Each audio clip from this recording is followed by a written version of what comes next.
Hello, and welcome to another virtual author event with the Poison Pen Bookstore. I'm John Charles, and we at the Poison Pen are delighted to have with us this afternoon New York Times bestselling author Karen Rose. Before we begin, just a brief commercial message.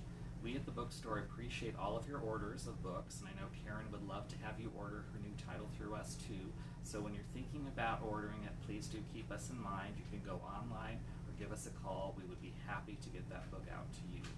And now, without further ado, I'd like to welcome Karen Rose. Welcome, Karen. Thank you for having me.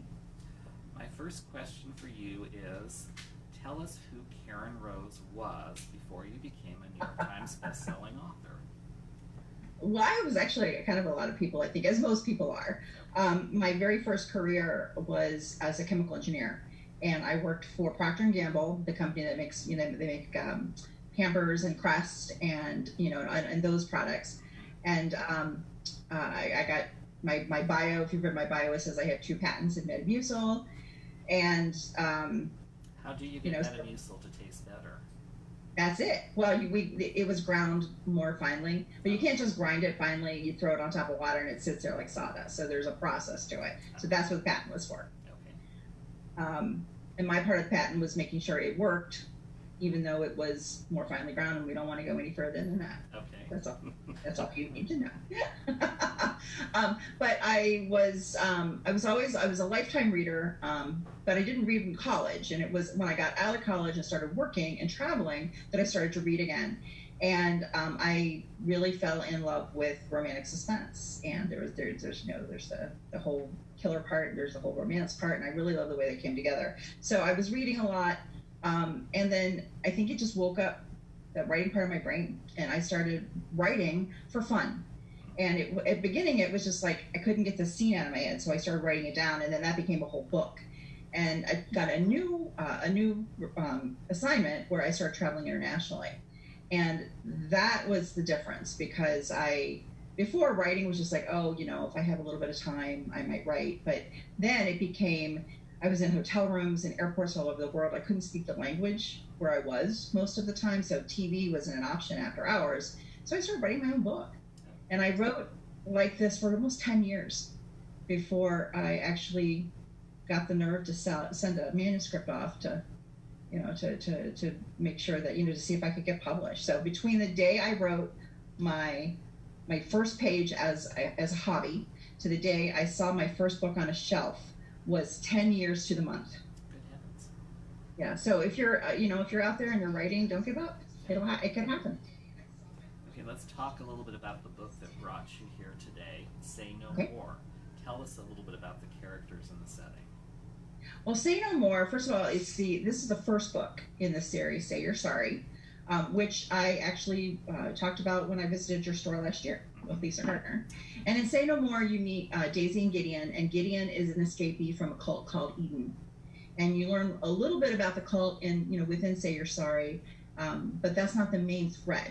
But you do meet Gideon's sister Mercy, who's also an escapee, and you find out that their mother was killed trying to help Mercy escape. She helped Gideon escape, and then as she was helping Mercy escape, she was murdered. So she basically sacrificed her life. So this is Mercy's story, and the cult of Eden is it's a religious cult, but it's a religious cult, but it's underneath. It's really a cult of power and mastery, as so many are. And Mercy she's been abused and tortured, and it was a terrible experience for her. So she has basically spent the last 13 years trying to get over what happened to her when she was in the cult. And this is Mercy's story of coming to grips with what happened, and not just trying to outrun her past, but turning around, facing it head on, and trying to help her brother, who is an FBI agent, find the compound and free of everyone else who's still enslaved there. So this is Mercy's kind of meeting her past and taking charge of her life again. How much research did you have to do about cults when you were doing these books? I know you had your own kind of personal connection to a cult. Mm-hmm. Well, my personal connection was, and people wouldn't, I don't know if I would call it a cult Exactly. It was a pretty mainstream church, but what ended up happening in that church was we found out our minister was a liar and a fraud and an embezzler, and he had done many, many bad things, many bad things. And when he was confronted with it, he admitted he had done these bad things and he apologized. But there was a group of which I was one that says he's done these terrible things. He's not a good person. He shouldn't be our minister or our spiritual leader. There was a group that said he was sorry and he's a good man. We should let him stay. And there was another group who said you guys are crazy and we're leaving, and they all left. But it was these two groups kind of left alone to fight it out. And as a young woman, I think the thing that hit me the hardest wasn't so much the crime, because people do bad things. It was the ferocity of the devotion of the people who wanted him to stay. And it got to the point where families would turn on each other. People who'd been friends for decades would turn on each other. There were death threats. My husband and his brother were the ones that helped expose the lie, and they got death threats. And it just spiraled down into this terrible, just heartbreaking scenario. And as a young woman, I can remember thinking, why this devotion? To me, and still all these decades later, I look back and I'm like, I don't think we were wrong. He was not a good person. And but it was kind of taking that confusion about how it could happen, and how someone could become devoted to someone who hasn't, and still, in my opinion, earned it. And that kind of got me thinking about how to incorporate that bewilderment into this book. And so I did do quite a bit of research on cults. I've read a number of first eyewitness accounts, people who've escaped, people whose families have not been able to escape, how it's broken up families. I watched the series on Scientology, and that was fascinating. It was heartbreaking and fascinating and terrifying too. And there were quite a few of the cults originated in Northern California. So I was like, okay, well, I'm all right with putting mine there too. But yeah, there was a number of documentaries, and it all really just comes down to power, and it reinforces when I give workshops on motivation. To me, motivations always boil down to either power or love. Greed is power, revenge is power. Sometimes revenge is love. It depends. But those two motivations, power and love, and cult is definitely they definitely stem from someone's need for power.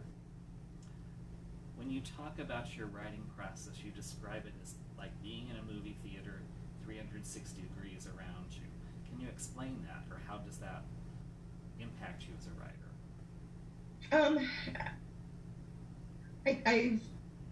Well, when I first start writing, I usually have, I know who did it, I know who the bad guy is, I know who the good guys are, and I know that there's going to be another storyline, another thread of characters who are kind of working independently. And because in real life, when law enforcement catches a bad guy, it's rarely just one group. Usually it's many groups coming together. And for example, there was that sniper who terrorized the DC area years ago. And that was kind of close to home because that's where I grew up. He was shooting people where I grew up. And it was actually a traffic stop somewhere way far away that, in another state, I think it was Alabama, that led into this guy being captured and detained and finally, paying for his crimes. And so it's rarely a phenomenon of just one person, or, sometimes it is, but in real life, it's usually more. So I try to incorporate that into my books. And as I begin to write, sometimes I'm not quite sure how those two stories will braid together in the end, but getting them to braid together, that's the fun part. That's kind of the organic fun part of writing, because I always know who did it, and people are like, oh, I couldn't plot because it would take out all the fun. Well, getting there is the fun. I always know where I'm going, but getting there is the fun. You have said that you're fond about writing about damaged people because they are so much more interesting than normal people. Can you explain that? I think everybody's a little bit damaged, in some way. But depending on the damage, the person, you're either rooting for them to get their happy ending and to pull it all together and have their life, just get their life back or have a life if they never had one. Or you might be rooting for them to take power for themselves. Or, if they're damaged and they're the bad guy, the damage will many times make that bad guy who he or she is. And if it doesn't excuse it, but it does give the reader and the author a way to say, yeah, if I were in that situation and I were evil, I would make many of the same decisions. So it becomes more believable. Well, they say every villain is the hero of his or her own story, so that's why you kind of like to give that depth to them, or those sides to them. In a thriller, I think that out of all of the characters, the villain's the most important one. Yeah. Because if he weren't there doing his bad things, nobody else has a reason to be in the book. What about setting? A lot of your books are known, like the Baltimore books or the Cincinnati books. Now you have the Sacramento series. How does setting factor into when you're writing a story? Do you have to know that in advance? Is it a prerequisite? Most of the time I know it in advance. Sometimes I kind of stumbled into it. Like when I first started writing, I didn't know when I wrote my first book that I'd be here, 24 books later. And I'm very grateful. But at the time, I thought, well, I want to write my very first book was a story of a abused wife basically running for her life and hiding, faking her own death and hiding. And I needed a city that was large enough that a person could hide easily and not stick out like a sore thumb. And I wanted a police force that was large enough that 2 officers or 2 detectives even could work in the same group and may not meet each other until later. And so I would have that first meeting phenomenon to deal with as well and have fun with. And so I picked Chicago. I was living in Cincinnati at the time, and I picked Chicago because our uncle and aunt lived there, and we visited there for all the holidays. And so I really felt like I had a taste, for what Chicago would be like. And I wasn't raised in the Midwest. I was raised on the East Coast, but I like to pick cities that kind of have that almost a Midwestern kind of a feel, where they could be any city, but there's enough of a flavor, where you can use the topography and the climate to make the story scarier, but that the people aren't so different that I feel like I could write them honestly. And if it were a city and a country, and in a country not the United States, I would always wonder if I was getting the experience right, because I'm not a native. But so when I picked Chicago for that reason. Later, Baltimore was because I was raised there, and Cincinnati because I lived there, raised, my children were born there. And then when a couple of years ago, I started coming to Sacramento because I have a writers group, and we hang out, we brainstorm, we have fun, and it's on the West Coast of Mendocino County. And so I started traveling through here, but I have friends in Sacramento, so I'd always fly into Sacramento and drive from there. And so when I knew I wanted to write a California book, I said I needed a city, and so I picked Sacramento. So there's always a reason. Sometimes it's a reason I fall into, and sometimes it's a reason that I pick on purpose. One of the things that I like about your books is that while they scare me to death, they're not overtly graphic, or you don't get so many details. Your approach to violence, you've often said, is you kind of try to mirror that of film noir. Can you talk a little bit about that as a writer? Yeah, I mean, I've read books that are so graphic, I have to skip pages. And I think there's enough of that in the world. I don't necessarily want to, and I've got enough of those pictures in my own head, because my imagination is plenty good enough, thank you. I know watching the noir pics, because my husband's a movie fanatic, and so we watch a lot of film noir. And there's really never the gore. And in those old movies, you really don't see a lot of blood. People can get shot all over the place and there's no blood. But what makes it scary usually is the reaction of the people around, the people or the bystanders who've seen it, the family who feels it, and that's where you get the emotion from. And in the killer's point of view, yeah, you're going to get that emotion of the killing itself. But again, I still try not to make it terribly graphic, and try to, I learned how to kind of pull away from that edge to give enough to make it scary. I did write one. It was in my first book, and my very first editor is an amazing woman, and I love her to this day. And I'd written a scene, and in the book, the killer is trying to force a woman to tell him tell him what he wants to know. And so he takes her baby and holds her baby over a bridge. Well, he knows he doesn't intend to drop the baby, but she doesn't know that. And when she does tell him what he wants to know, he puts the baby back in the car, and he turns to the woman, and she says, "You're going to let me go now, right?" And he goes, "Well, I just said I wouldn't kill your baby. I didn't say I wouldn't kill you." And in the first draft of it, he kills her and he tosses her over the bridge. And my editor's like, "No, no, no, no, no, you don't want to do that." And so I stopped it at that point. I never said I wouldn't kill you. And then later they find the body. So you know what happens. And, the reader is plenty smart enough to fill in the blanks. But I learned early on where to pull back.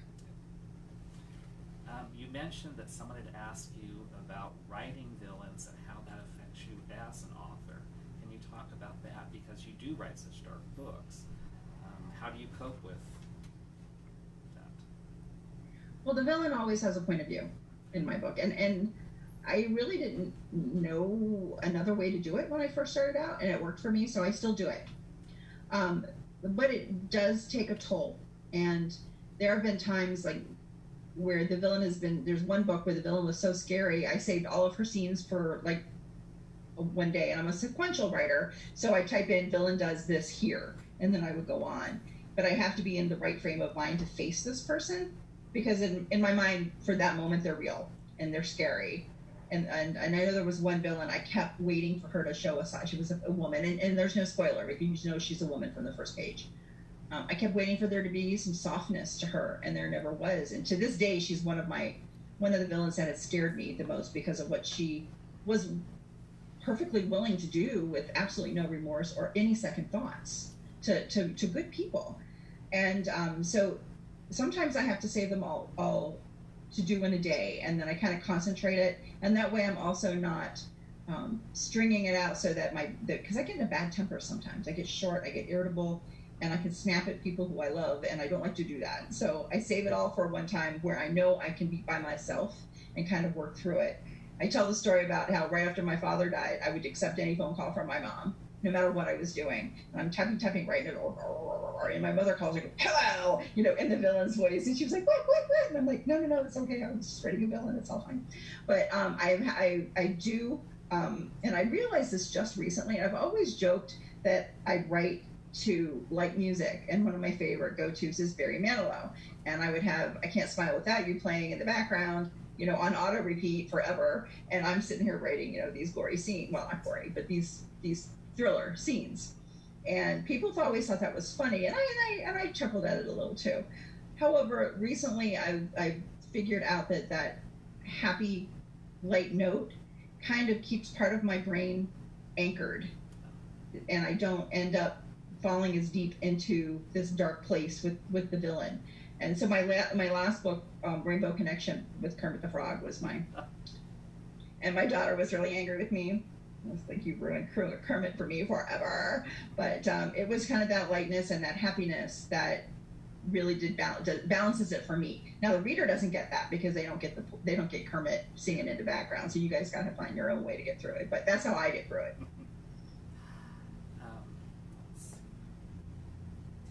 A lot of authors talk about their brands, which is how their books are perceived by readers. If you were talking to someone who had never read your books, how would you describe your literary brand?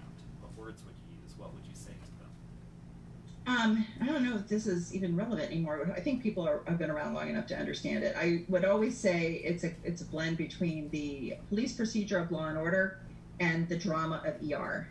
So you can have all that behind the scenes, all the personal interconnections and interactions, but with that police procedural, just the facts kind of a thing. Now my daughter works for me. She's one of my editors, and she and my other assistant are like, "We're trying to find your brand, but we just think you're a nice mom who knits and likes to kill people." I'm like, well, I can live with that. It should be a brand, yeah. Having been at this business for a while, what do you know now as a writer that you wish you had known when you were first starting out? Or what would you tell someone who's starting out in the business as a writer? Well, what I always do tell, and I think that and we discussed this a little before we came live. I wrote for myself for about 10 years before my first book hit a shelf. And it was, for me, it was kind of like that. It was that me moment. I was a mom. I had two young children. I traveled a lot for my job. And there were just times I wanted to go somewhere on my own and do something on my own. And that, for me, that was writing. It was just something I did in private. I did it in complete private for, gosh, almost 8 years before I finally started thinking I could do something with this as a career. And the the thing that I tell people is that don't write to get published, write because you have stories in your head that you can't wait to tell and that you can't wait to see what happens next, and write because you have characters talking to you and and characters that you like and that you want other people to like. So for me, writing for myself minimize that get published pressure that so many new writers put on themselves. And it's hard not to, especially this day and age where there's so many outlets to publication. But that's a stress that you simply just don't need. And as I went on, sometimes you do get burnout, or you just get to the point where how do I rediscover the joy that sent me writing? As soon as I put the kids to bed, that I would sit down with my laptop and just fall into the story. How do I rediscover that? And it always comes back to the characters, and that's why I always start with the characters when I write. If you love your characters and you love their story, then you can fall back into the book. And there was at one point in my life where I wouldn't call it writer's block. I think it was just a life block. It was an extremely stressful year, and we'd had 3 people in our close family die within 3 weeks of each other. And it was just one of those times where life just keeps hitting you in the head, and you're just like, stop. I just need everything to stop. And, we were grieving. Clearly, the person who died was a surrogate dad to us, and I'd lost my own father a few years before that. And so I sat down to write, and I just didn't have it in me to write the book I was contracted for. So for the first time since I'd signed my first contract, in 2001, I wrote a book that I hadn't been contracted for, and it was a story that I had wanted to tell for a long time. I'd kind of left this little plot thread hanging in an earlier series, and it was just for me. It wasn't for anybody else. And it took me about 3 to 4 weeks, and it was supposed to be novella length, but that is really hard for me. So, so it was I think it was like 300 pages, and I sent it in, and I'm like, look, I wrote this, like it, don't like it, I wrote it for me. And at the time, my editor was like, well, it's a little light on the suspense. And for me at that moment, that's what I needed. I needed just that interaction between this father looking for his long lost daughter, and they finally find each other, and they're happy. So I put it aside for a little while, went back, and after that was able to write the book I needed to write. And I went back, and I'm like, wow, she's right. The suspense really is pretty awful here. And so I took everything apart, and I put it back together, and it became Monster in the Closet, which was one of my Baltimore books. But again, you have to, if I could talk to writers who are new, don't write to be published. If I'm writing, writers who have been there for a while, always remember that your characters are the core. And if you start to lose focus of that, find a character that you love and just write something small about them. Somebody who does this beautifully is Nalini Singh, and she does it for her readers for free. You get her newsletter, and she has these little vignettes. Oh, they go to the grocery store, they do this, they have Christmas, and so doing that has been a really big help for me. Each of your books can be read by itself and stands alone, but many of them are part of kind of a series, for lack of a better word. When you're writing, do you know in advance, okay, this is how the arc is going to go? Do you sometimes write yourself into a corner? How does that work for you as a writer? Well, yeah, sometimes I do write myself into a corner, and I'm not really quite sure how to get out of that corner. And I don't like scrapping pages and going back. To me, that's just, I don't want to do that. That's the horror part of a thriller. But the beginning, I didn't know. It was just more of this kind of organic sprawl. And the first time I plotted a series with a character arc was my Baltimore series. That was books 12 through 15, and became 2 more later in the series. and I knew what was going to happen in each book. And the book for me was, that the end of the opening credits in Law and Order, where you have two cops and two attorneys walking at you. That was what I wanted to write. So I knew what I wanted to write. I knew who most of the characters were, and it changed a little. The last book, when I started writing it, I realized that I had already set up the conflict in the second book. So there was a villain in the second book who goes on to his legacy continues to live on in the fourth book. And I was like, oh, I can use this. So I did deviate a little bit. In my Cincinnati series, I had it all planned out. But then a character popped up in book 2, and I was like, dang it, he needs his own book. And so he became book 3, and the one who had been intended to be book 3, she got pushed off to book 5. So sometimes I just have to be a little flexible, but usually I do know. With the Sacramento series, I knew I had plotted it out as a series with my book group, with my writing group, before I even got started. So I did know what that was going to be. Right now, a lot of us, authors and readers alike, are doing even more reading. So I always like to ask visiting authors, what have you read recently or not so recently that you want to share with other readers? Well, I don't read a lot of thrillers when I'm not writing, and I think it's kind of that whole Rainbow Connection, Barry Manilow, needing a little bit of lightness in my life thing. I will often read paranormal. I like shifter books. And so a lot of those have a dark suspense thread going through them. They're not like overtly suspense, but there is always a kind of an undercurrent of suspense in them. But I discovered a couple of new writers. Well, I rediscovered some writers I'd already read this summer who had some amazing lighter books with no murder. And that's always my defining line: is there murder or is there no murder? And one is Real Men Knit. I'm a knitter, and as soon as I heard this title, I was like, I have to read this book. And it's a story, and it's going to be a series, but it's about these 4 brothers who are foster brothers. And so they come from different backgrounds, but they were all adopted by the same woman who passes away, and they want her legacy of a knitting store, her yarn store, to live on. And people who don't knit may not quite get this until they read the book, but a local yarn store is more of a socialization place. You go there to buy yarn, and I never leave without buying yarn. But there's always a table, and people are always there knitting, and you can sit. I've gone to cities, like if I'm traveling, I'll always try to find the yarn store. And sometimes there are people sitting there, and I've made great friends. Excuse me. And so that was the one I read. I really enjoyed it. One by a woman I've known since when she was we were all much younger. And I've just been delighted to see how her career has been climbing. It's called The Boyfriend Project. Oh. And again, it's a story. It's by Farrah Rochon. Oh, the first one, Real Men Knit, is by Quanah Jackson. The Boyfriend Project is by Farrah Rochon. And actually, Farrah gets her name is actually included in Say No More in this book. She's the heroine's best friend. I mean, with her permission. She wanted to be the heroine's best friend in a book. But I've known her.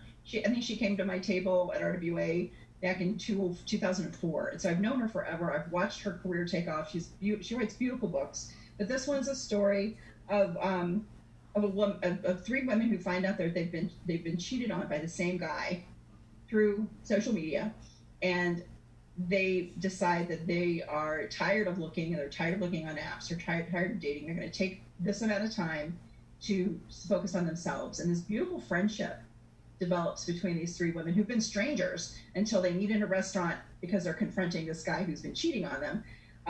Of course, the first woman, as soon as they make the deal, she finds the love of her life. And so it's a really beautiful book, and it's well done, and it's female friendships, and that's really what drew me to it. So those are it's 2 I've read. I've got a whole to-be-read list, like everybody does, but those are 2 of my most recent. Before we take any questions we might have from your readers, can you tell us what's next for you as an author? Well, the book that comes after, there was Say You're Sorry. I'm all like on my table here. Say You're Sorry was the first book. Mm-hmm. Say No More is the second book, and this is out now. Yeah. And then Say Goodbye will be the third book, and it'll be out next year. And I just finished that one. I'm still working on the fine tuning. I'm fine tuning that one. and then I'm looking at a new series after that. I don't know enough about it to talk about it yet. It's just still kind of percolating in my head. Okay, we're going to go ahead and take some questions from your readers. Okay, Karen, can you hear me okay? I can. All right, great. Let's see. Courtney asks, who is your favorite character from your books, or do you have one? Y'all just start getting me in trouble every time you ask me this question, because if I say, then they're all going to be offended and come and gang up on me. And this is when my husband does a mental health check. You know they're not real, right? I'm like, yeah. To me, they are real. If they're not real to me, they're not going to be real to readers. I think that the safe answer is the heroine of the last book I finished, or the hero of the last book I finished, but it depends. I think the most fun character I ever wrote was Sophie Johansson in Die for Me, which was my 7th book.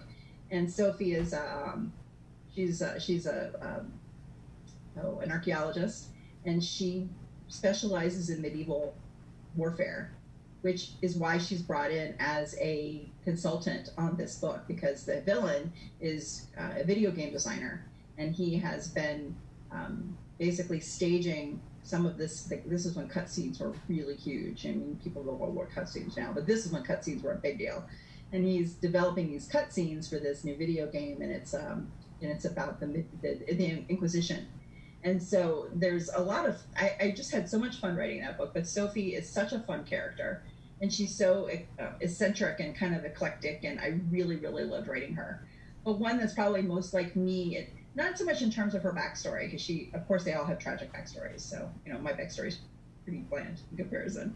But, when you open up this, is Mia Mitchell in Count to 10, and when you open up her cupboards, it's filled with Pop-Tarts, and you open up her freezer, and it's filled with lean cuisines. And if I didn't have a husband who could cook, that would be me. So those probably are two of my favorite female characters. And one of my favorite heroes is Abe Reagan from my 3rd book. He was just such a kind, nice guy. And he's always been always been one of my favorites. Okay, Terry asks, have you ever regretted or felt bad about killing off any of your characters? Yes. I've kind of gotten soft in my old age, because now there was a character in Say No More who was going to die in the outline, but I got to the end of the story and I just didn't have the heart to kill him, because I really grown to like him so much. In Silent Scream, Olivia Sutherland is the heroine in that book, and I don't want to give any spoilers, but somebody important in her life is killed in the line of duty in this book. And there have been books where I see one scene so clearly, and it might not be the first scene, it might be a scene towards the end, but there's one scene I see so clearly that I can't wait until I get to that scene. Well, this was one I saw so clearly, but I didn't want to get to that scene. I kept procrastinating and dragging it out because I knew he was going to have to die. And my husband's like, well, then don't kill him. I'm like, but it doesn't work like that. He has to die. So he died, and I cried, and I revised it. I cried when I did all the editing.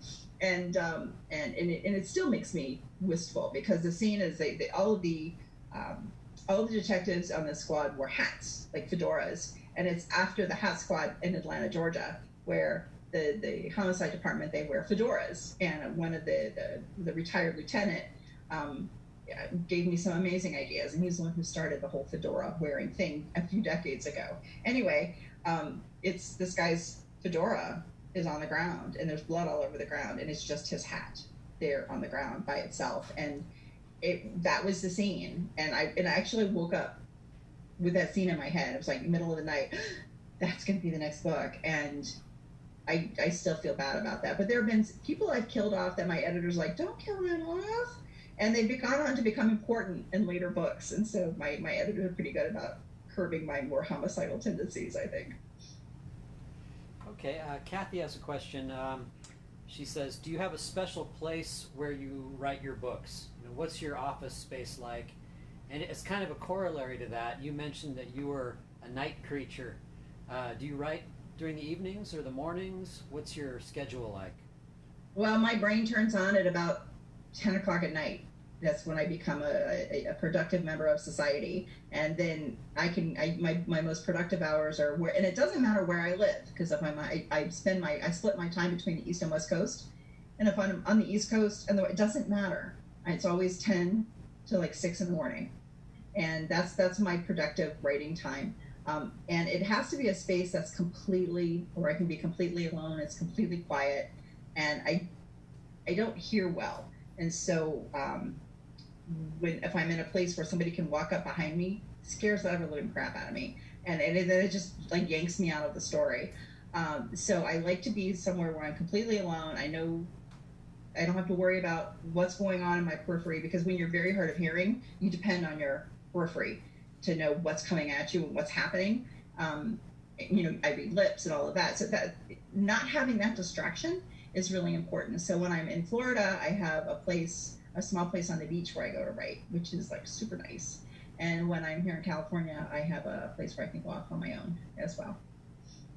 So, but it has to be alone, like completely alone. And you say dead quiet, or occasionally Barry Manilow music, or the Carpenters, or other kind of soft stuff. Okay, so Caroline asks, she says, one of my favorite things about your books is when kids like Tom grow up and find their own. She wrote HEA, which I had to ask her about, Happily Ever After. Yes, yes. Do you have plans for any others? I do, and that's part of some of the part of falling in love with your characters is leaving them behind, and I always hate that. But I've got this whole group of young people who were young in their books, and they're now all adults. And so I'm looking at going back and finding some of their stories. One that always gets asked about is Rachel Reagan, and she's the niece of the heroes in my Chicago series. And she just a real brave, go get 'em kind of a teenager she was, and she's of course going to grow up to be somebody amazing, and she has. There's Alec Vaughn, who was he was I think 12, in Nothing to Fear, and a deaf kid who gets kidnapped by the evil female villain whose scenes I was too scared to write, and he's grown up now. So yeah, I have a whole concept for kind of returning to old friends, and a lot of these people have grown up. But Tom is the first. He was the son of the heroine in Don't Tell, my very first book, and he was 14 in that book. He appears in Say You're Sorry, and I knew he was going to be an important part of this series, but I was writing Say You're Sorry, and sometimes I don't know if a character's going to be like a big deal yet or not, if they're just going to be somebody who appears on one page, or they're going to get a speaking part later. And if I'm really on a roll, I'll write Detective XXX, thinking I'll come back and search for that and give him a name later. Well, this detective XXX kept popping up, and I'm like, oh, it's Tom. And so there's a place in the book where the hero says, I don't even know your first name, and he goes, it's Tom Hunter. And I was like, ah. So I kind of knew that was coming. Tom is in Say No More, and then he's the hero of Say Goodbye, which is the third book in this series. Let's see. Okay, Catherine asks, how did you come up with the title for this book? And also, she's complimenting you on the covers for these last two books. Did you have any input into that?